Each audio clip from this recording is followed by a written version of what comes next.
Hello, my name is Moving Cat, and in this video I want to talk about the Harvest Farm set. More specifically about the science using the Harvest Barn. In my previous videos I was a little bit harsh on the barn. I more or less said that I don't think it's worth it, that you should sell it to the antique dealer. But I'm making this video to say that while I still think that's the case for a lot of you, for some it's definitely worth getting. It's not a bad building.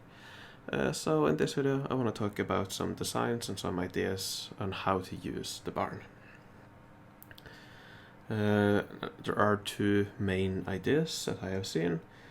That's extending it with additional fields, or going for an attack design where you only focus on the wheat fields and oatgrass and use the barn as the last building you need to fulfill the bonuses of the wheat fields and oatgrass. So let me first talk about these. These are two simple ways to extend it. Here, for example, you have the basic 7 or 6 required fields for the barn to get full bonuses, and then you simply add 2 wheat fields, and if you have an additional field you can add a begonia as well for some additional forge points. And here, same idea. You have, you have the main 6 fields, and then you add 2 additional begonias to get additional forge points. So that's the main idea. So here, for example, you get an additional 10 forge points compared to the basic design. So yeah, that's the main idea, and I just quickly want to show how easy it is to extend this design. Down here I have some building blocks. So here we have the main set, and to expand it, it's very simple. For example, if you want some additional forge points, you shift around these a little bit, move them around so you open some free spaces, then you add some additional pieces in between. Here, for example, say you want some more defense, you can easily place these on top, and because these only need 2 unique set buildings next to them, they will give their rewards. Say you want some more attack, you could place that here, for example, because these 2 will mean that this has 2 bonuses, 2 neighbors. So here you can see it's very easy to simply continue on building, add buildings.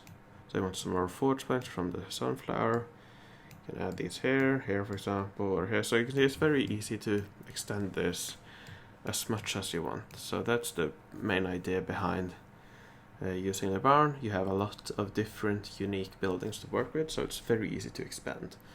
And of course you want to be a little bit more deliberate when expanding, but here you can see how easy it is, and it shows you how you can focus on what you want. So if you want attack, you will naturally focus on additional oatgrass and wheat fields. If you want forge points, you will focus on additional sunflowers and begonias. If you want some goods, you will throw in the autumn scarecrow. So it's easy to just continue on building, stacking and expanding with how many pieces you have.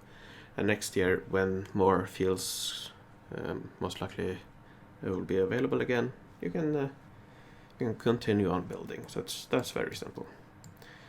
The second idea I want to share is one that I've seen pop up quite a lot, which I definitely find interesting. Personally, I'm not the biggest fan, but that's attack-focused designs. Now, for attack-focused designs using the barn, the main idea is that the wheat field, if you look at the wheat field, it has 2 bonuses. If you look at the okra, it has 2 bonuses. So for these buildings to have full bonuses, they need to be connected to 2 unique set buildings. Now, because these are unique to each other, these will each fulfill 1 bonus of the other, with the barn as the last bonus. So in both of these sets, all of these fields give full bonuses. Now here we have quite very rectangular design. However, the barn is not connected, so that's definitely a downside. Here we have an alternative. It's the same buildings, but you do free up a space for a road so that you can connect the barn. Now the barn itself will only have 2 bonuses, so that's up to 4 forge points. If you have it fully leveled at level 1, it would give 1 forge points, for example. So if you only have enough for level 1, you might just place it inside and not care about its protections at all. Now the main reason I don't like these is because they're not that efficient. If we look at the efficiency compared to old buildings, it's still definitely good. So if you combine these, around 1.5 attack per tile, which is definitely good. But if we look at some of the other attack designs that I have shared in previous videos, these are 1.8, 1.83, and I believe these are around 1.7 attack per tile. So they're definitely higher and easier to fit as well, because these don't need any roads.